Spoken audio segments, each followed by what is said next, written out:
Hey guys, Feeds again. So you finally hit 50. You got a couple guys ascended. You have some ranks. You've cleared the campaign. Struggling with Nightmare because it's a little hard, and you're logging into the game now that all the free stuff has dissipated. You're trying to figure out what to do, and so we'll break it down. I'll make this quick. I want to break these off into segments if I can, but just kind of highlight some of the stuff you can focus on to increase kind of your player power, some of the things that are going to be easiest for free to play, and then really just kind of tackle kind of some of the obstacles that you're going to run into just naturally playing the game, especially if you're trying to be as budget conscious as possible and not spend any money. So there's some huge advantages to really focusing on one thing at a time. The more things you focus on, the more you spread yourself out. And what you end up doing is you end up getting into a resource chase for everything. So if you're trying to upgrade a lot of heroes at once, if you're upgrading a lot of items at once, if you're upgrading a lot of things, what happens is you end up either getting bad RNG or there's just not enough, and then it just makes it difficult. And rather than being satisfied with the result, you get frustrated with it. So, just kind of a huge reminder that play kind of at your own pace. They do give you daily login rewards, right? Of course, on the daily reset, you get the store reward, which gives you glyphs, silver, and power, which is nice. And then, of course, your daily points that you get with your playing points, etc. So there's some easy ways to kind of low effort farm resources. There are some things you can target to. Once you fully unlock the market, you'll be able to go after blue shards as well. The other thing is making sure that you're playing in the events.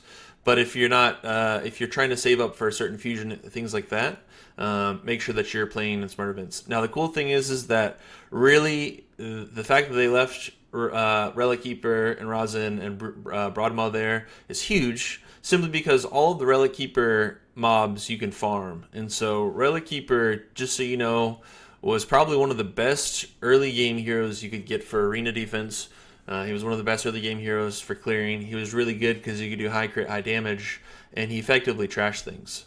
Now, I recently put up a video with Executioner, which you can actually find on my channel as well, that does similar to Relic Keeper. But again, if you wanted to try and add some heroes to your repertoire, this is going to be probably the lowest effort to go for it. And the reason why is because fusions typically require high resources. You have to send all these epics. You have to send all these rares. You have to do a lot to level them up. So it's a lot of food and all to get them. This one, not so much, and you'll get all these characters on the actual campaign itself. So the other thing too, legendary Razin, a little bit more intense in terms of work. This would be a guy I would highly focus on because you can use him in almost every setting, almost every dungeon available, and he really applies to a lot of teams. He can do turn meter reduction. He does lower defense, buff removal. I mean, just overall super strong hero to get. And ultimately, if you're trying to get your first legendary, this would be a good target for it. So if you're going to focus on things, what I would recommend, assuming you're struggling on just clearing out the campaigns, is going through and finding out if any of these fusions make sense for your current settings or your teams. See if they make sense, and then see if you can go after them. So when you click onto them, it's going to show you where you can farm them. So the Dreadlands for the Water Maiden, or the War Maiden. Spirit Host comes from Durham Forest, of course. Uh, uh, you'll get this lady from the 12 chapters, and then, of course, Palace of Aravia. So easy to farm. Rest of these guys, you should get or at least see one along the way while you're doing your campaign. And then, of course, once you fuse these guys, you'll have to level up Justicar to do it. But super low effort that comes with it. So you don't have to focus on a lot of things. This makes it easy because you can focus on just when the keeps are up. So if you need to farm the Ascension potions, they're very easy. Arcane keeps always up. You can limit it to a few runs a day, assuming you don't outpace your power. And then, of course, if you need to farm the actual characters, you can do so by target farming those dungeons. So makes it really convenient in terms of it. Now, the other thing too is that if you're really looking for additional heroes, is if you do the campaigns themselves, clearing out your normal, you get up the Void Shard, hard, you get Legendary Shard, and then, of course, brutal. You can get some available shards with it. Right now, if you're able to clear them out, you get, of course, the double summoning event. So if you get one legendary on your ancient shard, you get two legendaries, which is huge. So just super easy way to do it. If none of that stuff really interests you, the other thing that you could really focus on that's for new players is super low effort, is the arenas. They have made it set up to where when you do arenas now, as a new account, you're not going to be fighting against all the old high power players that happen to just be inactive that are in Bronze 1. So they have parsed those two out. I'm not sure how long it lasts, but it does give you an advantage to farm up your arena power.